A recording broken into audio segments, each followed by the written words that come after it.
الحمد لوليه والصلاة والسلام على نبيه أما بعد فأعوذ بالله من الشيطان الرجيم بسم الله الرحمن الرحیم۔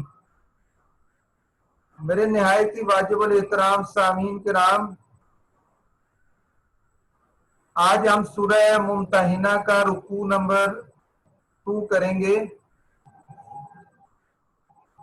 کل اس رکوع کو کیا لیکن وقت کی کمی اور کچھ جو ہے اس میں ٹائپنگ کے اعتبار سے ڈیٹیل نہیں تھی، تو اس لیے ہم اس کو جو ہے دوبارہ کریں گے تاکہ قرآن سمجھنے میں کوئی ایسی چیز نہ رہ جائے یا کوئی کمی نہ رہ جائے۔ اس لیے ہم ایک ایک رکوع کرتے ہیں، کس اعتبار سے چیز جو ہم کریں اس کے معانی جو ہے بالکل واضح ہونے چاہیے۔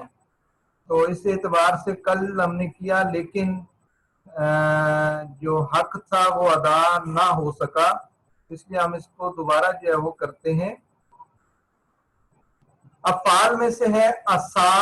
عصا کس کے لیے آتا ہے؟ کسی چیز کے قریب ہونے کے لیے۔ قریب ہے یعنی آگے جو بات ہو رہی ہے وہ بات جو ہے وہ اس طرح واقع ہو سکتی ہے، اس اعتبار سے ہوتا ہے۔ تو ہم بتاتے ہیں کہ ہو سکتی ہے، لیکن اللہ تبارک و تعالی جب استعمال کرتا ہے تو آیت میں اللہ کی طرف سے استعمال ہو تو یقینی بات ہی ہوتی ہے۔ تو قریب ہے پرہیپس، یجعل کر دے وہ۔ اب کل یہ کچھ چیزیں میں نے نہیں لکھی تھی کہ آگے ہم اس کا فائل کو متعین کرتے ہیں کہ بات کس سے ہو رہی ہے، وہ فرسٹ پرسن ہے، سیکنڈ ہے یا تھرڈ پرسن ہے۔ تو یجعل کر دے وہ، ہی ول پٹ، تم دشمن رکھتے ہو تم۔ اب یہاں جو میں نے لکھا ہے تم سب، تو یہ کیا ایک جمع کے لیے استعمال ہوا ہے، تم سب۔ تم، یو ہیو بین اینیمیز۔ لا ینہا، منع نہیں کرتا۔ اب یہاں کیا وہ آئے گا، ایک کے لیے استعمال ہو رہا ہے، منع نہیں کرتا وہ۔ ڈز ناٹ فاربڈ یو، منع نہیں کرتا۔ لم یقاتلو، نہ لڑے وہ سب، یہاں بھی کیا ہے یہ جمع کے لیے آتا ہے، they did not fight۔ اس کے بعد ہے لم یخرجو، نہ نکالا انہوں نے، they do not expel you۔ اب انہوں نے جو ہے یہ کس کا ہے؟ اس کا فائل استعمال ہوتا ہے، اور نہ نکالا انہوں نے، جو فعل کا ترجمہ ہے اس کے اندر انہوں نے، یہ کیا تھرڈ پرسن کے لیے ہے۔ تبرو، احسان کرتے ہو تم۔ اب یہ کیا ہے؟ تم کیا آ گیا سیکنڈ پرسن کے لیے، یو ڈیل کائنڈلی۔ تقسطو، انصاف کرتے ہو تم، انصاف کرتے ہو تم۔ تو یہ اس کے ساتھ آ جائے گا، انصاف کرتے ہو، قسط ایک ساتھ ہوتا ہے انصاف کرنا، انصاف کرتے ہو تم، یو ڈیل جسٹلی۔ یحب، محبوب رکھتا ہے وہ، ہی لوز۔ راہرو، مدد کی انہوں نے، دے سپورٹ۔ تولو، دوستی کی انہوں نے، یو میک دیم الائز۔ آیا وہ، come to, he come to. امتحنو، امتحان کر لو تم، ایگزامن دیم۔ اسی سے جو ہے وہ اس آیا کا نام ممتحنہ ہے۔ امتحنو، امتحان کر لو تم۔ علمتمو، جان لو تم، یو نو دیم۔ لا ترجعو، واپس نہ کرو تم، ڈو ناٹ ریٹرن دیم۔ یحلون، حلال ہیں وہ سب، دے آر lawful۔ آتو، دے دو تم، give them۔ آتو، دے دو تم، give them۔ انفقو، خرچ کیا انہوں نے، they have spent۔ تنکحو، نکاح کر لو تم سب، یہ کیا اس میں تم، یہ کیا ہے، یہ جمع کا صیغہ، یو میری۔ لا تمسکو، جمے نہ رہو تم، قبضہ نہ کر لو. یہ ورڈ قبضہ جو ہے وہ لکھنا تھا، اور جمے نہ رہو، قبضہ نہ کر لو تم. Do not hold. فاتا نکل جائیں ہاتھ سے، کسی چیز کا ہاتھ سے نکل، ایک فوت ہونا ہوتا ہے، ایک ہاتھ سے نکل جانا، تو نکل جائیں ہاتھ سے وہ. have gone. کب تم، سزا دو تم. your turn comes. your turn comes. اس کے بعد ہے ذہبت، جاتی رہیں وہ. have gone. یبایعنا، بیعت کرتی ہیں وہ سب. pledging.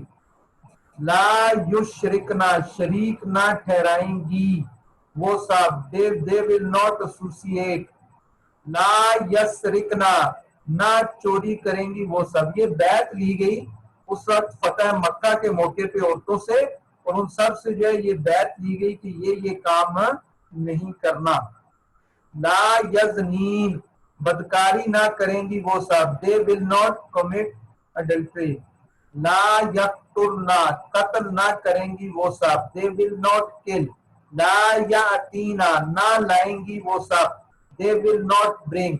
یفترینا، اٹھائیں وہ سب.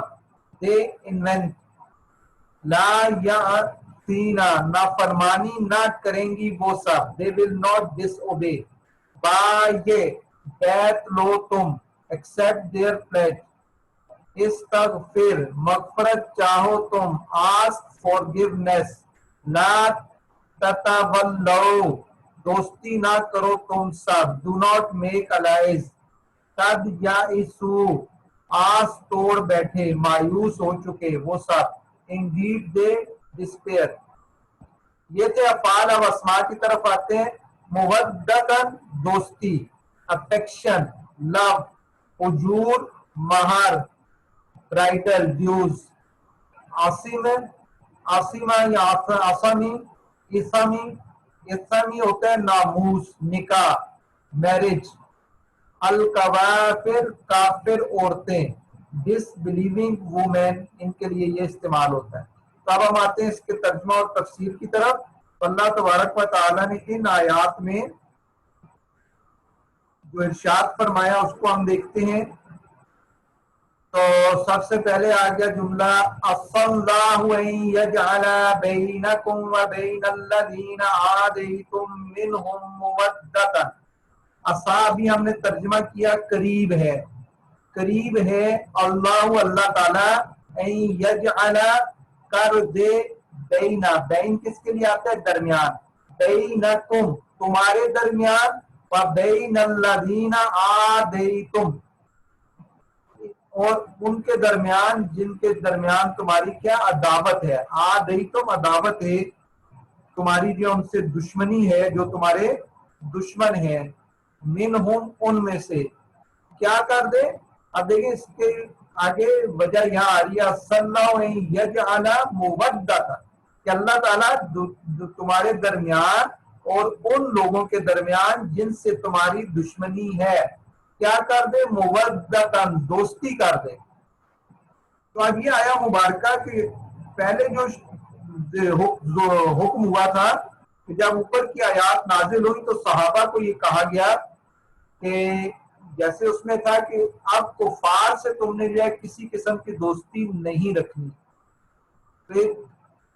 تو صحابہ نے اس پہ ایک بہت سخت حکم دے لیا، اور اس اعتبار سے کہ اپنے عزیز و اکابر کی دشمنی میں بہت سخت اور ان سے بیزار ہو گئے. اس پر اللہ تعالیٰ نے یہ آیت نازل فرما کے انہیں امید دلائی کہ بیزار تم رہو گے جب تک وہ کافر ہیں، تم ان سے جو ہے دوستی نہیں رکھو گے، لیکن اللہ تعالیٰ جو ہے بہت جلد انہیں تمہارا دوست بھی بنا دے گا. وہ اسلام قبول کر لیں گے. جب اسلام قبول کر لیں گے تو وہ لوگ اب تمہارے جو ہے دشمن نہیں رہیں گے بلکہ تمہارے دوست بن جائیں گے. اس اعتبار سے بتایا، یہ نفی نہیں کی کہ وہ جو ہے اس اعتبار سے دشمنی جو ہے وہ ختم ہو جائے گی. دشمنی اپنی جگہ، جب تک وہ اسلام نہیں لائیں گے ان سے مودت اور وہ نہیں رکھنی، لیکن پیدا کب ہوگی؟ جب وہ اسلام جو ہے وہ لے آئیں گے. یہاں یہ جو ہے سایہ مبارکہ میں امید دلائی کہ ان کفار کا حال بدلنے والا ہے۔ چنانچہ اس آیت کا خلاصہ یہ ہے کہ اے ایمان والو، قریب ہے کہ اللہ تعالیٰ تمہارے اور کفار مکہ میں سے ان لوگوں کے درمیان جن سے تمہاری دشمنی ہو گئی ہے اس طرح محبت پیدا کر دے کہ انہیں ایمان کی توفیق دے دے، کیونکہ اللہ تعالیٰ دل بدلنے، حال تبدیل کرنے اور محبت کے اسباب آسان کرنے پر بہت قدرت والا ہے۔ اور مشرکین میں سے جو ایمان لائے اسے اللہ تعالیٰ بخشنے والا اور اس پر مہربان ہے۔ تو چنانچہ اللہ تعالیٰ نے ایسا ہی کیا، اور فتح مکہ جب ہوئی تو فتح مکہ کے بعد ان میں سے کثیر تعداد بہت سارے لوگ جو ہے وہ ایمان لے آئے۔ اس طرح جو ہے وہ اس آیہ مبارکہ سے یہ پتہ چل گیا کہ یہ لوگ بہت جلد ایمان لانے والے ہیں، کافی سارے ان میں سے۔ لا ینہا واللہ قدیر، اللہ تعالیٰ قادر ہے، واللہ غفور رحیم، غفور رحیم، اور اللہ تعالیٰ بخشنے والا بھی ہے اور رحم کرنے والا بھی ہے۔ یعنی جب وہ ایمان لے آئیں گے تو اللہ تعالیٰ انہیں بخش دے گا اور رحم کرے گا۔ لا ینہاکم اللہ، لا ینہا نہیں منع کرتا تمہیں اللہ تعالیٰ ان لوگوں سے الذین جو لم یقاتلو جو قتال نہیں کرتے، لڑائی نہیں کرتے، تم سے دین کے بارے میں، یعنی اللہ تعالیٰ تمہیں ان لوگوں سے منع نہیں کرتا جو دین کے معاملے میں جو ہے وہ کیا تم سے لڑائی نہیں کرتے اور تم سے جو ہے وہ جھگڑا نہیں کرتے۔ کس چیز سے منع؟ اور کیا کرتے ہیں؟ وَلَمْ يُخْرِجُوا، اور نہیں نکالا انہوں نے تمہیں من دیارکم تمہارے گھروں سے، یعنی تمہارے گھروں سے انہوں نے نہیں نکالنا۔ نکالنے والے جو کفار تھے غالی، ان میں متشدد وہ کفار میں یہ شامل نہیں تھے، اور تم سے آپ دین کے معاملے میں جھگڑتے بھی نہیں ہیں، لیکن ہے کافر تو لا ینہاکم اللہ، اللہ تمہیں نہیں منع کرتا کس سے؟ کہ ان تبروہم۔ اب یہ بات آ رہی ہے کس چیز سے منع نہیں کرتا؟ کہ تم ان کے ساتھ احسان کرو۔ تبرو کہتے ہیں احسان، ان لوگوں سے احسان تم کر سکتے ہو۔ وَتُقْسِطُوا، اقساط کیا ہوتا ہے؟ اور ان سے انصاف کرنا، الیہم، ان کی طرف۔ یعنی دو چیزیں آ گئیں کہ جو قتال نہیں کرتے اور جنہوں نے تمہیں مکہ سے نکالنے میں کوئی کیا وہ حصہ نہیں لیا ہے وہ کفار، لیکن ان سے تم کیا کر سکتے ہو؟ ان کے ساتھ احسان بھی کر سکتے ہو اور انصاف بھی کر سکتے ہو۔ اور یہ انصاف کرنا کتنی زبردست بات ہے کہ اللہ تعالیٰ نے فرمایا ان اللہ یحب المقسطین، کہ بے شک اللہ تعالیٰ محبت کرتا ہے انصاف کرنے والوں کے ساتھ۔ اقساط کیا؟ انصاف، انصاف کرنے والوں کے ساتھ اللہ تعالیٰ مدد کرتا ہے۔ کہتے ہیں اس آیت میں، آیت کی تفسیر میں کثیر اقوال اور اختلاف ہیں۔ عملی صورتیں جن پر اس آیت کو منطبق کرنا ہے وہ تو سینکڑوں سے زائد ہے، لہذا صرف ایک جو ہے وہ خلاصہ کلام یہاں پیش کیا جاتا ہے۔ خلاصہ آیات یہ ہے کہ جن کفار سے مسلمانوں کا امن و امان کا معاہدہ ہے، یا جو ذمہ کفار ہیں ان کے ساتھ جو ہے وہ بر یعنی اچھا سلوک کرنے اور اقساط کی ممانعت نہیں، بلکہ اجازت ہے، جبکہ ان کے علاوہ کے ساتھ ممانعت ہے۔ اقساط کیا؟ انصاف کا معنی، اور بر و اقساط دونوں جو ہے وہ کیا بنتے ہیں؟ یعنی نیکی کرنا اور اس میں سلوک کرنا۔ اب اس میں جو ہے سب سے اعلیٰ صورت کیا ہے کہ اپنی کسی صحیح غرض کے بغیر صرف کیا ہے کافر کو نفع اور بلائی پہنچانا مقصود ہو، اپنا کوئی اس میں کیا ہے غرض نہ ہو۔ تو یہ صورت مستامن یعنی امن لے کر اسلامی سلطنت میں آنے والے کافر اور معاہد یعنی اس کافر سے بھی حرام ہے جو جس کے ساتھ معاہدہ ہے، کیونکہ امن اور معاہدہ ضرر کو روکنے کے لیے، اس لیے دیکھیں بغیر کسی غرض سے کسی کافر کو نفع پہنچانا جو ہے کیا ہے یہ، اور بلائی پہنچانا مقصود ہو تو یہ درست نہیں ہے۔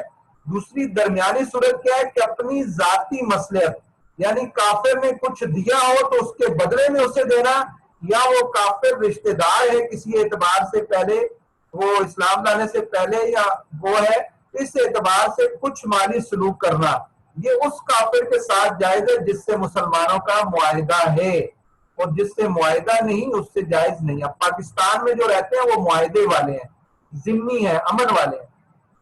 اور سب سے کم صورت کیا ہے کہ اسلام اور مسلمانوں کی مصلحت کے لیے جنگی چال کے طور پر انہیں کچھ جو ہے وہ دیا جائے. یہ حربی کافر جس سے معاہدہ نہیں ہے اس کے ساتھ بھی جائز ہے کہ ان کو پیسے دے کے جو ہے وہ اسلام کی طرف مائل کرنے کے لیے یہ چیز جائز ہے. اب اقساط جو ہے اس کا مفہوم کیا ہے؟ یعنی انصاف کرنا. ایک معنی یہ ہے کہ ان پر ظلم نہ کرو. اس معنی کے اعتبار سے یہ حکم حربی اور معاہد ہر طرح کے کافر کے لیے عام ہے کہ کسی کافر پہ ظلم نہیں کرنا. دین اسلام جو یہ سکھاتا ہے کہ کسی کافر پہ جو ہے وہ ظلم نہیں کرنا, اس کی اجازت نہیں دیتا, بلکہ جو ہے اس کے ساتھ کیا ظلم نہ کرنا یہ واجب ہے. دوسرا معنی یہ ہے کہ کافروں سے کیا ہوا معاہدہ پورا کرو. اس صورت میں بھی یہ حکم واجب ہے, اس میں کوئی رخصت نہیں. اگر کوئی معاہدہ کر چکے تو اس معاہدے کو پورا کرو جب تک مدت نہیں ہوتی. تیسرا یہ ہے کہ اپنے مال سے کچھ حصہ دے دینا اور وہی بر یعنی نیکی کرنا ہی ہے. تو گویا اس صورت میں جو ہے وہ بر و اقساط ایک ہی چیز ہوئے. تو اس طرح جو ہے کیا ان کو کوئی نیکی پہنچانا یا کوئی کام کرنا, تو اگر وہ کچھ نہ دے اور مسلمان اپنے رشتہ داری یا کسی مصلحت کی وجہ سے اسے 1000 روپے کی چیز دے دے, یا کافر نے 1000 روپے کی چیز دی لیکن مسلمان جو 1000 سے زائد کی شے دے دے, تو یہ بر اور احسان کرنا سلوک کہلائے گا. اس اعتبار سے یہ درست ہے. اب کفار کے ساتھ جو ہے وہ دوستی کی صورتیں اور ان کے احکام کیا ہے کہ ان کی ادنا صورت قلبی میلان ہے. یہ تمام صورتوں میں ہر کافر سے مطلقاً ہر حال میں حرام ہے. قلبی میلان, قلبی طور پہ کسی کافر کے ساتھ جو میلان رکھنا یہ درست نہیں ہے. دوسری ہے صورت موالات, کہ بندے کا دل کافر کی طرف اصلاً مائل نہیں ہے لیکن اس سے برتاؤ ایسا کرے جو بظاہر محبت و میلان کا پتہ دے. یہ ضرورت اور مجبوری کی حالت میں جائز ہے. تو اس طرح جو ہے دونوں صورتوں کو ملا کے, دونوں آیات کو ملا کے یہ نتیجہ جو ہے ہمارے پاس آ گیا کہ اے ایمان والو, اللہ تعالیٰ تمہیں ان کافروں کے ساتھ احسان اور انصاف کا برتاؤ کرنے سے منع نہیں کرتا جنہوں نے تم سے دین میں لڑائی نہیں کی اور نہ تمہیں تمہارے گھروں سے نکالا. بے شک اللہ تعالیٰ انصاف کرنے والوں سے محبت فرماتا ہے اور وہ تمہیں صرف ان کافروں کے ساتھ دوستی کرنے سے منع کرتا ہے جو تم سے دین میں لڑے اور انہوں نے تمہیں تمہارے گھروں سے نکالا اور تمہیں نکالنے پر تمہارے مخالفین کی مدد کی, اور جو ان سے دوستی کرے تو وہی لوگ کیا ہے ظالم ہے. اس طرح ان دونوں آیات سے اس چیز کا بالکل جو ہے وہ واضح ہو گیا. اگلی آیت ہے اس میں انما ینہاکم اللہ, اور صرف منع کرتے اللہ تعالیٰ تمہیں ان الذین قاتلوکم, ان لوگوں سے جنہوں نے قتال کیا تم سے فی دین کے معاملے میں لڑے, وَأَخْرَجُوا, اور نکالا انہوں نے کم تمہیں من دیارکم تمہارے گھروں سے, وَظَاهَرُوا, اور کیا کی انہوں نے مدد کی, عَلَىٰ اخراجکم تمہارے نکالنے میں, یعنی تمہارے یہاں سے خود تو نہیں نکالا لیکن تمہارے نکالنے پر مخالفین کی مدد کی. تو منع کرتا ہے اللہ تعالیٰ کس چیز سے کہ ان تولوہم, ان جب آتا ہے یہ اس چیز کا بتاتا ہے کیا چیز ارشاد ہے. سب کے بعد منع کس چیز سے کیا کہ ان تولو, کہ دوستی کرو تم ان سے, وَمَن يَتَوَلَّهُمْ, اور جو ان سے دوستی رکھے گا فَأُولَٰئِكَ هُمُ الظَّالِمُونَ, پس وہی لوگ کیا ہے ظالم ہوں گے. یعنی اس صورت میں یہ ساری صورتیں میں نے تفسیر کر کے آپ کو بتا دیا, ان صورتوں کو چھوڑ کے جو کرے گا وہ ظالم کہلائے گا. پھر فرمایا یا ایھا الذین آمنوا اذا جاءکم المؤمنات, اب وہ حکم آ رہا ہے کہ جب جو ہے کوئی عورت جو ہے ہجرت کر کے, اس آیت میں ہجرت کر کے آنے والی مسلمان عورتوں کے بارے میں احکامات ہیں, اور 7 احکامات جو ہے وہ آگے ارشاد فرمائے. پہلا حکم کیا ہے کہ ایمان والو, جب کفرستان سے مسلمان عورتیں گھر چھوڑ کر ہجرت کر کے آئیں تو ان کو جانچ لو کہ وہ کیا خالص دین کے لیے آئی ہیں. ایسا تو نہیں کہ انہوں نے شوروں کی عداوت میں گھر چھوڑ دیا, اس لیے پہلے ان کا اچھی طرح امتحان کر لو. اللہ کو معلوم ہے یہ تم اپنا امتحان کر لو، جانچ کر لو. اور اس کا طریقہ کیا ہے کہ ان سے قسم لی جائے، جیسے کہ عبداللہ بن عباس فرماتے ہیں کہ ان عورتوں کو قسم دی جائے کہ وہ نہ شوروں کی عداوت میں نکلی ہیں نہ اور کسی دنیاوی وجہ سے، بلکہ انہوں نے صرف اپنے دین اور ایمان کے لیے ہجرت کی. دوسرا کیا ہے کہ اگر جانچ کے بعد وہ تمہیں ایمان والیاں معلوم ہو تو کافر شوروں کی طرف واپس نہ لوٹاؤ. اب آپ ایمان والی عورتوں کو ان کافر شوروں کی طرف نہ لوٹاؤ، کیونکہ نہ مسلمان عورتیں ان کافروں کے لیے اب حلال ہے اور نہ وہ کافر مرد ان مسلمان عورتوں کے لیے حلال ہے. اس سے معلوم ہوا کہ اگر کافر کی کافرہ بیوی ایمان لا کر ہجرت کر جائے تو اس کافر کے نکاح سے نکل جائے گی. مطلب جیسے ہی ایمان لے کے ہجرت کرے گی وہ کافر کے نکاح سے نکل جائے گی. تیسرا حکم کیا ہے کہ ان کافر شوروں کو وہ حق مہر ادا کر دو، کہ جو حق مہر انہوں نے دیا اور اس کا مطالبہ کر رہے ہیں تو وہ حق مہر ان کو ادا کر دو جتنا انہوں نے دیا. اگر جو ہے وہ 100 درہم دیے تو 100 درہم ان کو ان کافر شوہر کو دے دو. نکاح ختم ہو چکا ہے لیکن وہ دینا ہے. اب اس کے شان نزول کے بارے میں ہے کہ صلح حدیبیہ کے بعد جو یہ آیہ مبارکہ نازل ہوئی. صلح میں یہ شرط تھی کہ مکہ والوں میں سے جو شخص ایمان لا کر سرکار دو عالم صلی اللہ علیہ وسلم کی خدمت میں حاضر ہو اس کو اہل مکہ واپس لے سکتے ہیں. اور اس آیت میں یہ بیان فرما دیا گیا کہ یہ شرط صرف مردوں کے لیے ہے، عورتوں کی تصریح عہد نامے میں نہیں، اور نہ عورتیں اس قرارداد میں داخل ہو سکتی ہیں کیونکہ مسلمان عورتیں کافر کے لیے حلال نہیں. بعض مفسرین نے فرمایا کہ آیت کا یہ حصہ پہلے حکم یعنی ان شوروں کی طرف واپس نہ لوٹاؤ کا ناسخ ہے. یہ قول اس صورت میں درست ہے کہ عورتیں صلح کے عہد کے بعد داخل ہوں، لیکن عورتوں کو اس عہد میں داخل ہونا صحیح نہیں، کیونکہ بخاری شریف کی وہ حدیث دیکھی جائے جس میں سارا ہے، اس میں کیا تھا جو حکم اس میں ہجرت کے وقت صلح حدیبیہ کی جو تفصیل بیان کی، یعنی ہم میں سے جو مرد لا یاتی کا منا رجل، وہاں رجل کا لفظ ہے، جو مرد آپ کے پاس پہنچے وہ آپ کے دین ہی پر ہو آپ اس کو واپس کر دیں. تو یہاں مرد کا ذکر تھا. دوسرا کیا ہے یہاں اس سے متعلق 2 شرعی مسائل اور بھی آگے کہ یہ مہر دینا اس صورت میں ہے کہ جب کہ عورت کا کافر شوہر اسے طلب کرے، اور اگر طلب نہ کرے تو اس کو کچھ حصہ دینا واجب نہیں ہے. ٹھیک ہے، کچھ حصہ بھی نہیں دیا جائے گا. اسی طرح اگر کافر نے اس مہاجرہ عورت کو مہر نہیں دیا تھا تو بھی وہ کچھ نہ پائے گا، یعنی یہ مہر کا ہے. اگر مہر وہ کافر ادا کر چکا ہے اور مطالبہ کر رہا ہے تو پھر اسے دیا جائے گا. اب چوتھا حکم کیا ہے، 7 احکام یہاں فرمائے. چوتھا یہ ہے کہ تم پر کچھ گناہ نہیں کہ ان ہجرت کرنے والی عورتوں کو مہر دے کر ان سے نکاح کر لو، یعنی وہ مہر دو ان کا نکاح کافر سے ختم ہو گیا اور نکاح کر لو. اگرچہ دارالحرب میں ان کے شور موجود ہوں، شور زندہ ہو، لیکن کیونکہ اسلام لانے سے وہ ان شوروں پر حرام ہو گئی اور ان کی زوجیت میں نہ رہی. یاد رہے کہ یہاں مہر دینے سے مراد اس کو اپنے ذمہ لازم کر لینا. اب ضروری نہیں کہ مہر پہنچاؤ گے تو پھر نکاح ہوگا، بس لازم کر لیا کہ اس کا شوہر جب مانگے گا تو میں اس کا مہر ادا کر دوں گا، بس یہ لازم کر لیا اگرچہ بالفعل ابھی اس کو نہ کیا.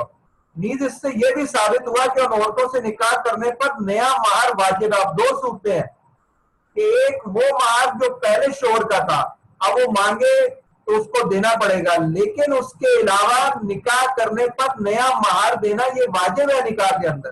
یہ نہیں تو پرانا مہر دے گا تو ختم ہو جائے گا، نیا مہر واجب ہوگا جبکہ ان کے شوہروں کو جو ادا کر دیا وہ اس میں شمار نہیں ہوگا. 5واں حکم یہ ہے کہ کافرہ عورتوں کے نکاح پر نہ جمے رہو. یعنی اگر عورت کیا ہے کافر ہے، ہجرت کر کے وہ مسلمان مرد آ گیا، عورت ابھی دارالحرب میں ہے وہاں موجود ہے، وہ ایمان نہیں لا رہی تو وہ کافر ہے. اب یہ نہیں کہ تم کہو جب تک کافر ہے نکاح پہ اڑے رہو، نکاح میں نے باقی رکھنا ہے. نہیں، اسلام نے کہا جب وہ اسلام نہیں لا رہی تو اب اس پر تم جمے نہ رہو. جو عورتیں دارالحرب میں رہ گئیں، یا دوسرا وہ ہے کہ عورت نے نعوذ باللہ ارتداد کر دیا اور مرتدہ ہو گئی، اسلام لانے کے بعد اسلام سے انکار کر دیا اور دارالحرب میں چلے گی. دارالحرب کیا ہے؟ وہ جگہ جہاں کفار کی حکومت ہے اور وہ موجود ہے، وہاں ان سے زوجیت کا علاقہ نہ رکھو. چنانچہ یہ آیت نازل ہونے کے بعد رسول کریم صلی اللہ علیہ وسلم نے ان کافرہ عورتوں کو طلاق دے دی جو مکہ مکرمہ میں صحابہ کرام نے رسول اللہ کے کہنے پر صحابہ کرام نے ان کافرہ عورتوں کو طلاق دے دی جو مکہ مکرمہ میں تھی. یہاں یہ مسئلہ یاد رہے کہ اگر مسلمان کی عورت معاذ اللہ مرتدہ ہو جائے تو اس کے نکاح سے باہر نہ ہوگی، البتہ عورت کے مسلمان ہونے کے بعد دوبارہ اسی شوہر سے نکاح ضرور پڑا جائے گا. چھٹا مسئلہ یہ ہے کہ ان عورتوں کو تم نے جو مہار دیے ہیں وہ ان کافروں سے وصول کر لو. اب دیکھو کافروں کے تم نے ادا کرنے اور جو تم نے دیے ہیں وہ کافروں سے وصول کر لو. اب اگر کافر انکار کر رہے ہیں نہیں دے رہے تو اس کی کیا صورت ہے کہ کافروں کی جو عورتیں ہجرت کر کے دارالاسلام میں چلی آئیں ان پر کافروں نے جو خرچ کیا وہ ان مسلمانوں سے مانگ لیں جنہوں نے ان عورتوں سے نکاح کیا ہے. ٹھیک ہے، تو اب کیا ہوگا کہ جب اگر وہ مہار نہیں دے رہے تو جب ان کے ساتھ جنگ ہوگی، کوئی غزوہ ہوگا، اس میں مال غنیمت ملے گا، تو جب مال غنیمت ملے گا تو اس مسلمان کو وہ مال غنیمت میں سے جو حق مہار اس نے اس کافرہ عورت جو اب کافرہ ہو چکی ہے اس کو دیا تھا وہ حق مہر جو اس سے کیا کرے گا وہ مال غنیمت میں سے وصول کر لے گا. یہ احکامات تھے جو ان آیات میں جو ہے وہ ارشاد فرمائے. اب ہم ان آیات کو پڑھتے ہیں، خلاصہ ہمارے ذہن میں رہنا چاہیے، انشاءاللہ ترجمہ آپ سمجھنا آسان ہو جائے گا. یا ایھا الذین آمنو، اے ایمان والو، اذا جاءکم، اذا جب، جاء آئے، کم تمہارے پاس، المؤمنات مومن عورتیں. کون سی مومن عورتیں؟ مہاجرات جو ہجرت کر کے آئی ہیں. تو پھر کیا کر لو؟ پس فامتحنو، امتحان لے لو، ہننا ان عورتوں کا، یعنی ان سے پوچھ لو اچھی طرح کہ وہ ایمان کیسے لائی ہیں، ہجرت کیوں کر کے آئی ہیں، کسی دنیاوی غرض کے لیے یا خالص دین کے لیے آئی ہیں. اللہ اعلم، اللہ تعالیٰ بہتر جانتا ہے بھی ایمانی ہننا، ان کے ایمان کو، یعنی اللہ جانتا ہے. اب تم نے جانچ لازمی کرنی ہے. فَإِنْ عَلِمْتُمُوهُنَّ ہننا، بس اگر جانو تم انہیں مؤمنات کہ وہ مومن ہے، ان سے قسم لے لو، تمہیں جب اس کا اظہار ہو جائے فَلَا تَرْجِعُوهُنَّ، بس نہ لوٹاؤ تم ہننا ان عورتوں کو اِلَى الْكُفَّارِ، کفار کی طرف. اب واپس کفار کی طرف نہ بھیجو، جب وہ ایمان لے آئے تو انہیں کفار کی طرف نہیں بھیجنا. پھر کیا کرنا؟ لا ہننا ہلن، نہیں ہے ہننا وہ، ہلن حلال، لہم ان کے لیے، ولا ہم اور نہ وہ کافر، یحلون حلال ہے، لہن ان عورتوں کے لیے. وآتوہم، اب حکم کیا آ رہا ہے دوسرا، اس کے بعد پہلا کیا ہے؟ امتحان لے لو، دوسرا یہ انہیں نہ لوٹاؤ. وآتوہم، اور دو تم انہیں، ما انفقوا، جو انہوں نے خرچ کیا، جو کفار نے ان پہ خرچ کیا، یعنی ان کا جو مہر ہے جب وہ طلب کریں تو انہیں دے دو. جب یہ کام کر لو یا کم از کم جو مہر ادا کرنے کا ارادہ کر لو اور کہو کہ اگر انہوں نے طلب کیا تو دے دیں گے. اب کیا کرنا ہے؟ فلا جناح علیکم، اب کوئی حرج اور گناہ نہیں ہے تم پر، ان تنکحوا، کہ نکاح کرو تم، ہننا ان عورتوں سے جو ہجرت کر کے مسلمان عورتیں آئی ہیں. کب کرو؟ اذا آتیتموہن اجورہن. اب یہاں سے یہ پتہ چلا کہ جب تم دے دو انہیں ان کے مہار، اجور کا کیا مطلب ہے؟ مہار. اس سے پتہ چلا کہ جب نکاح کریں گے تو اس کے لیے نیا مہار جو ہے وہ یاد بنانا ہے، جو کفار کو دیا کافر شوروں کو وہ علیحدہ ہے، یہ نیا مہار دینا ہے. پھر اس کے بعد کیا فرمایا؟ ولا تمسکوا، اب ان کے بارے میں آیا جو تمہارے نکاح میں اور کافر عورتیں اور دارالحرب میں ہے، مسلمان اور ماں کافروں کے پاس رہ رہی ہیں، تو اس کے بارے میں ولا تمسکوا، اور نہ تم روک کے رکھو یا قبضہ جما کے رکھو، بِإِسَامِ الْقَوَافِرِ، اسامی نکاح والی، یا کیا ہم کہتے ہیں اس کے ساتھ ان کا جو کیا ہے معاہدہ ہوا ہے نکاح کا، بِإِسَامِ الْقَوَافِرِ، قوافر کہتے ہیں کس کو؟ کافر عورتوں کو. کافر عورتوں کے ان سے نکاح کو تم روک کے نہ رکھو، یعنی ان کو آپ کیا ہے آزاد کر دو. وَاسْأَلُوا، اور مانگ لو تم ما انفقتم جو تم نے خرچ کیا ہے، یعنی ان کافر شوروں سے آپ جن سے وہ نکاح کریں گی ان سے تم کیا لے لو، حق مال جو تم نے خرچ کیا وہ ان سے مانگ لو. وَلْيَسْأَلُوا مَا أَنفَقُوا اور مانگ لے وہ جو انہوں نے خرچ کیا ہے. یعنی دونوں صورتوں کا حکم دوبارہ یہ بھی بتا دیا کہ وہ بھی اپنا مانگ سکتے ہیں اور تم بھی اپنا مہر ان سے مانگ لو.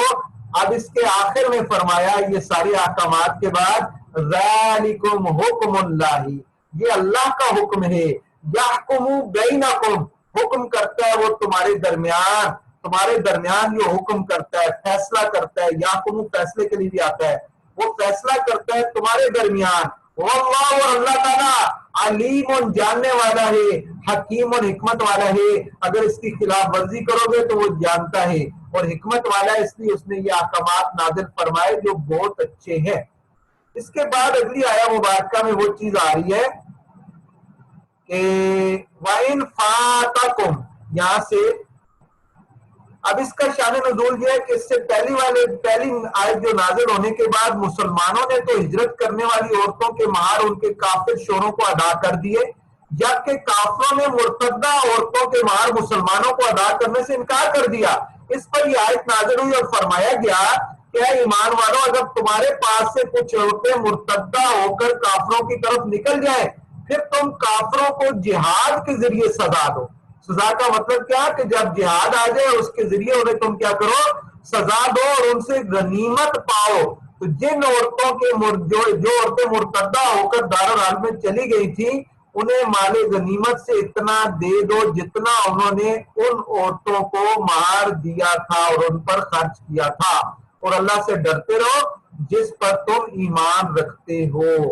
تو اس طرح جو ہے یہ حکم کیا فرمایا، وَإِنْ فَاتَكُمْ شَيْءٌ مِّنْ أَزْوَاجِكُمْ اگر تمہارے ہاتھ سے نکل جائے کم تمہارے ہاتھ سے شیئن کوئی چیز من ازواجکم تمہاری عورتوں میں سے، یعنی تمہاری عورتیں مرتدہ ہو کر نعوذ باللہ یا کسی وہاں چلی جائیں کفار کی طرف، فعاقبتم پس تم سزا دو. سزا کا کیا مطلب ہے، جہاد کر کے جب ان سے مال لے لو، فآتوا الذین تو دو ان لوگوں کو ذہبت ازواجہم جن کی ازواج چلی گئی تھی، الذین ذہبت ازواجہم جن عورتوں کی ازواج وہاں سے چلی گئی تھی، مثل ما انفقوا اس کی مثل جو خرچ کیا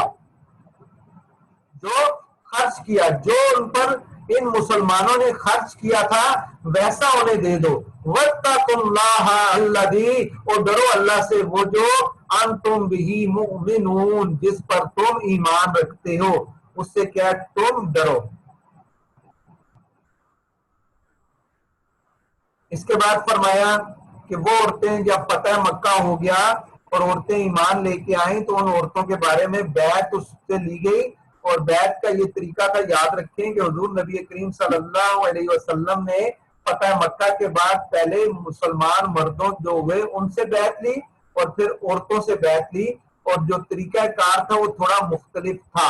عورتوں سے جو بیعت لی اس میں یہ آتا ہے یا تو ایک پانی کا بڑا جو ہے وہ کیا ہے برتن تھا جس میں آپ نے ہاتھ رکھا اور دوسری طرف جو ہے وہ عورتوں نے ہاتھ رکھا، یا بعض جگہ آتا ہے چادر کے ذریعے جو ہے بیعت لی گئی.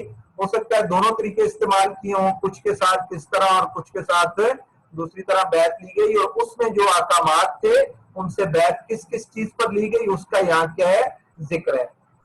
تو یا ایھا النبی اے نبی اذا جاء جب آئے کا تمہارے پاس المؤمنات مومن عورتیں، جب تمہارے پاس مسلمان عورتیں آ جائیں تو یباینہ کا بیعت کریں وہ تم سے، کس بات پر، اللہ اس بات پر کہ اللہ یشرکنا باللہ شیئا پہلا چیز آپ شرک نہیں کریں گی. اسلام نے شرک کی نفی کر دی، جو بتوں کی جو ہے وہ عبادت وغیرہ کرتے تھے وہ ساری ختم ہو گئی. تو پہلی چیز آ گئی شرک کی نفی، لا یشرکنا باللہ شیئا اللہ کے ساتھ کسی کو شریک نہیں ٹھہرائیں گے. دوسری چیز کیا، ولا یسرکنا اور چوری نہیں کریں گے. لیکن چوری بھی بہت کیا ہے عمل کے اعتبار سے برا عمل تھا، تو سب سے پہلے چوری کی نفی کر دی. آج اگر جو ہے یہ چوری کے اعتبار سے یہ معاملہ رک جائے تو معاشرہ ایک امن کا معاشرہ بن جائے.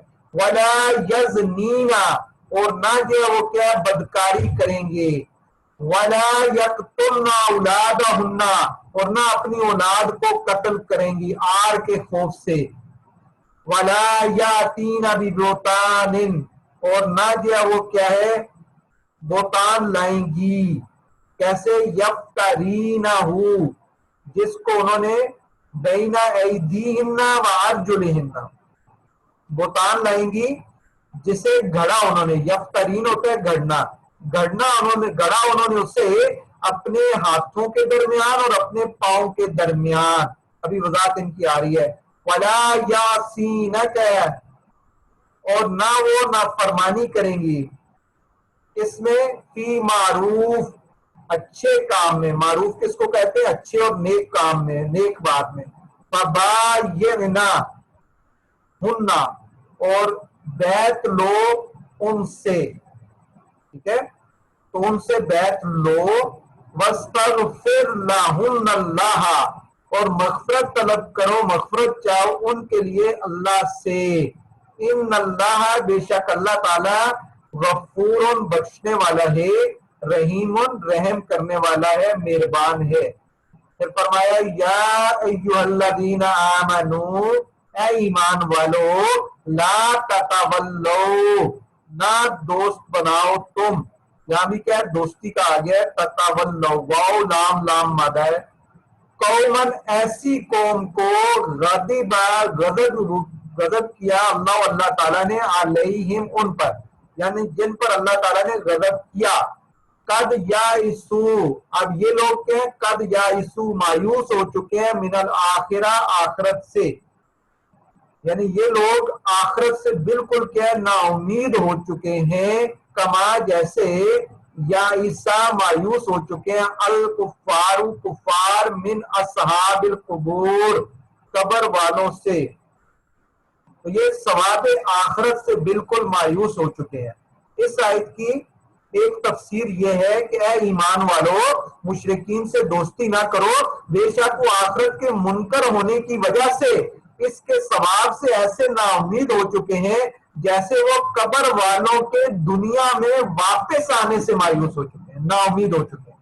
دوسری تفسیر یہ ہے کہ اے ایمان والو، یہودیوں سے دوستی نہ کرو، بے شک وہ نبی کریم صلی اللہ علیہ وسلم کو برحق نبی جاننے کے باوجود انکار کرنے کی وجہ سے آخرت کے ثواب سے ایسے نا امید ہو چکے ہیں جیسے کفار مرے ہوئے لوگوں کے دنیا میں واپس آنے سے مایوس ہو چکے ہیں.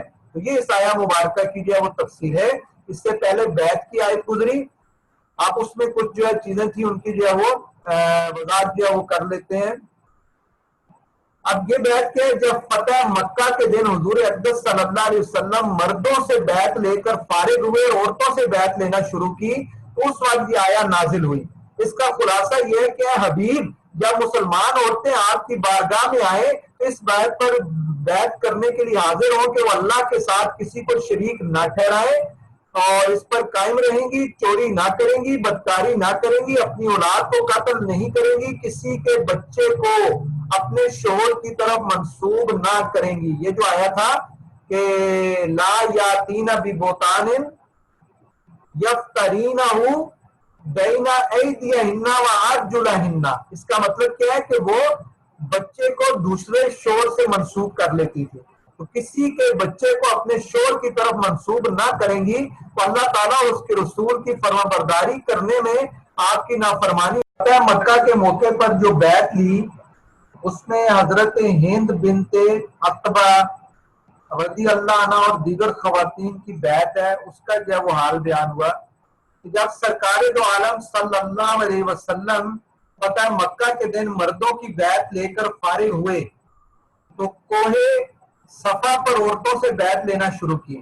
حضرت عمر فاروق نیچے کھڑے ہو کر حضور اقدس صلی اللہ علیہ وسلم کے کلام کو عورتوں کو سناتے جاتے تھے. اسی دوران حضرت ابو سفیان کی زوجہ حضرت ہند بنت عتبہ رضی اللہ عنہا ڈرتے ڈرتے برقع پہن کر اس طرح حاضر ہوئی کہ پہچانی نہ جائے. نبی اکرم صلی اللہ علیہ وسلم نے فرمایا میں تم سے اس بات پر بیعت لیتا ہوں کہ تم اللہ تعالیٰ کے ساتھ کسی کو شریک نہ کرو گی۔ جب ہندا نے سر اٹھا کر کہا، اس نے آپ ہم سے وہ عہد لے رہے ہیں جو ہم نے آپ کے مردوں سے لیتے ہوئے نہیں دیکھا۔ اس دن مردوں سے صرف اسلام اور جہاد پر بیعت لی گئی تھی۔ پھر حضور پرنور صلی اللہ علیہ وسلم نے فرمایا اور چوری نہ کرو گے۔ حضرت ہند رضی اللہ عنہ نے عرض کی کہ حضرت ابو سفیان بخیل آدمی ہے اور میں نے ان کا مال ضرور لیا ہے، میں نہیں سمجھتی کہ مجھے حلال ہوا ہے یا نہیں۔ حضرت ابو سفیان وہاں حاضر تھے، انہوں نے کہا جو تو نے پہلے لیا اور جو آئندہ لے گی سب حلال ہے۔ اس پر نبی کریم صلی اللہ علیہ وسلم مسکراتے ہوئے ارشاد فرمایا آپ نے تو ہندا بنت عتبہ ہے؟ عرض کی جی ہاں، مجھ سے جو کچھ قصور ہوئے وہ معاف فرما دیجئے۔ پھر حضور انور صلی اللہ علیہ وسلم نے فرمایا اور بدکاری نہ کرو گی۔ حضرت ہند رضی اللہ عنہ نے کہا کیا کوئی آزاد عورت بدکاری کرتی ہے؟ پھر ارشاد فرمایا اپنی اولاد کو قتل نہ کرو گی۔ حضرت ہند نے کہا ہم نے چھوٹے چھوٹے بچے پالے ہیں، جب وہ بڑے ہو گئے تو آپ نے انہیں قتل کر دیا، اب آپ جانے اور وہ جانے۔ حضرت ہند نے یہ اس لیے کہا کہ ان کا لڑکا حنظلہ بن ابو سفیان بدر میں قتل کر دیا گیا تھا۔ حضرت ہند کی یہ گفتگو سن کر حضرت عمر فاروق رضی اللہ عنہ کو بہت ہنسی آئی۔ پھر حضور پر نور صلی اللہ علیہ وسلم نے فرمایا اپنے ہاتھ پاؤں کے درمیان کوئی بہتان نہ گڑو گی۔ حضرت ہند نے کہا خدا کی قسم بہتان بہت بری چیز ہے، اور حضور اقدس صلی اللہ علیہ وسلم ہمیں نیک باتوں اور اچھی خصلتوں کا حکم دیتے ہیں۔ پھر حضور اکرم صلی اللہ علیہ وسلم نے فرمایا کسی نیک بات میں رسول کریم کی نافرمانی نہ کرو گی۔ اس پر حضرت ہند نے کہا کہ اس مجلس میں ہم اس لیے حاضر ہی نہیں ہوئے کہ اپنے دل میں آپ کی نافرمانی کا خیال آنے دیں۔ عورتوں نے ان تمام امور کا اقرار کیا اور 457 جو ہے وہ عورتوں نے بیعت کی اس موقع پر۔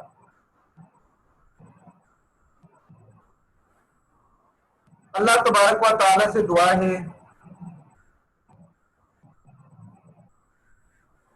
اور اس میں دیکھا جائے اگر ایک بات اور کہ بیعت کے احکامات بھی ہیں کہ آیت میں 4 باتیں معلوم ہوئی۔ پیر کسی کو مرید کرتے وقت عمومی توبہ کے ساتھ خاص ان گناہوں سے بھی توبہ کرائے جن میں مرید گرفتار ہوتا ہے، مثلا بے نمازی ہے تو ترک نماز کی یا سود خور سے سود خوری کی خاص طور پر توبہ کرائے اور آئندہ کے لیے اس پر قائم رہنے کا حکم کرے۔ پیر کو چاہیے کہ بیعت لینے کے بعد اپنے مرید کے لیے دعائے مغفرت کرے کہ اللہ تعالیٰ اے اللہ اس کے گزشتہ گناہ بخش دے۔ خود توبہ کرنے کا حکم اور ہے اور اللہ تعالیٰ کے کسی مقبول بندے کے ہاتھ پر توبہ کرنے کا دوسرا حکم ہے۔ چوتھی بات مسلمانوں کا مشائخ کے ہاتھ پر بیعت ہونا سنت ہے کیونکہ یہ مومنہ عورتیں حضور اقدس صلی اللہ علیہ وسلم سے اس کی بیعت کرتی تھی کہ ہم آئندہ گناہوں سے بچیں گی، اور یہی مشائخ کی بیعت کا منشا ہے۔ یاد رہے کہ بیعت کی 4 قسمیں، ایک بیعت اسلام ہے، ایک بیعت خلافت ہے، ایک بیعت تقوی ہے اور ایک بیعت توبہ ہے۔ آج کل کی بیعت توبہ یا تقوی کی بیعت ہے، اور بیعت جو لی جاتی ہے وہ اس کا ماخذ اور اس کا جو ہے وہ اصل بھی یہی آیات مقدسات ہیں، اور اس طرح کی دوسری آیت ہے۔ اللہ تبارک و تعالیٰ سے دعا ہے کہ جو کچھ سنا اس پر عمل کرنے کی توفیق عطا فرمائے۔ وما علینا الا البلاغ۔